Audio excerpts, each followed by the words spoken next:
अस्सलामुअलैकुम वरहमतुल्लाहि वबरकातुहू। उम्मीद करती हूँ आप सब खैरियत से होंगे। आज की रेसिपी मैं आप लोगों के लिए कोई ज़्यादा यूनिक तो नहीं लाई, लेकिन हाँ यकीनन आसान तरीका आप लोगों के साथ ज़रूर शेयर करने लगी हूँ। तो वीडियो अच्छी लगा करें तो प्लीज़ वीडियो को लाइक कर दिया करें, चैनल पर नए होते हैं तो उसको सब्सक्राइब कर दिया करें, हो सके तो फैमिली एंड मेम्बर्स के साथ भी शेयर कर दिया करें। तो वीडियो स्टार्ट करते हैं। हरा धनिया, पिसा हुआ ज़ीरा और गरम मसाला, कुटी हुई मिर्च, नमक, ज़ीरा, चाइनीज़ नमक और प्याज और हरी मिर्ची ज़्यादा तीखी वाली नहीं है, ये जो है जस्ट खुशबू के लिए है।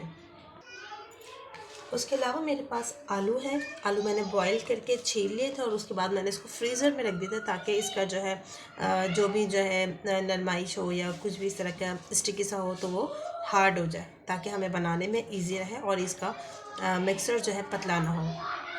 अब आ जाता है इसका मेन इंग्रेडिएंट्स यानी कि चिकन। और चिकन को मैंने बॉईल करा सिर्फ नमक में और इसको अच्छी तरीके से श्रेड किया और थोड़े से मोटे पीसेस रहने दिए ताकि मुंह में आए तो एक अच्छी सी बाइट लगे हमें। तमाम स्पाइसेस मैंने जो है इसके अंदर ऐड कर दिए थे। अगर फिर भी मैं इसके अंदर जो कमी होगी तो वो मैं दौरान इस्तेमाल ऐड कर दूँगी। अब या तो आप इसको मिक्सर की मदद से जो है मैशर की मदद से इसको मैश कर लें, या फिर बेहतरीन हाल है कि आप अपने हाथों का इस्तेमाल करें। और हाथों से अच्छा मैशर कोई भी नहीं होता। आप पहले अच्छी तरीके से अपने हाथ को धो लें और उसके बाद इसको अपने हाथ से ही पीस लेते हैं। उसके बाद मैं आपको इसका रिज़ल्ट दिखाती हूँ। हमेशा मेरी यही कोशिश रहती है कि मैं आप लोगों के साथ बहुत आसान तरीके से रेसिपी शेयर करूं। अगर आप लोगों को इसके अंदर मिर्चें कम लग रही हो, अगर आप लोगों को थोड़ा सा और स्पाइसी लेना हो तो आप इसके अंदर ब्लैक पेपर मज़ीद ऐड कर सकते हैं, या फिर आप जो है चिली फ्लेक्स इसके अंदर जो है ऐड कर सकते हैं। अब आप इसको जो है अच्छी तरीके से हाथ की मदद से बिल्कुल बारीक और ना ही बिल्कुल मोटा पीसना है। आपने ऐसा रखना है कि मुँह में आलू के पीसेस आए तो एक अच्छा सा फ्लेवर इन्हेंस हो। आलू का मज़ेदार भुर्ता हमारे पास अब रेडी था और आप अपने हिसाब से जो है बड़ी या छोटी जो है आलू की टिक्कियाँ बनाकर रेडी कर लें। अब मैंने तमाम टिक्कियाँ जो है रेडी कर ली थी। एक अंडा लिया, उसके अंदर थोड़ा सा नमक ऐड किया और अंडे को फेंटा। और उसके बाद मैंने क्या करा, होममेड ब्रेड क्रम्ब मैंने पहले से तैयार कर लिया था। अगर आप लोगों को उसकी रेसिपी चाहिए तो प्लीज़ मुझे कमेंट्स करिएगा, मैं इंशाल्लाह नेक्स्ट वीडियो आप लोगों के लिए वो भी अपलोड करूँगी। ये होममेड मेरा जो है ब्रेड क्रम्ब है, मैंने घर में ख़ुद तैयार किया था।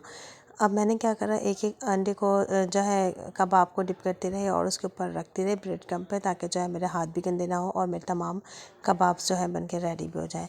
अब बहुत एहतियात की मदद से, जो आपका हाथ सूखा हो आपको दूसरे हाथ से समझ लो कि जो है ब्रेड क्रम्ब लगाना है, ताकि अंडा भी ख़राब ना हो और ब्रेड क्रम्ब भी ख़राब ना हो।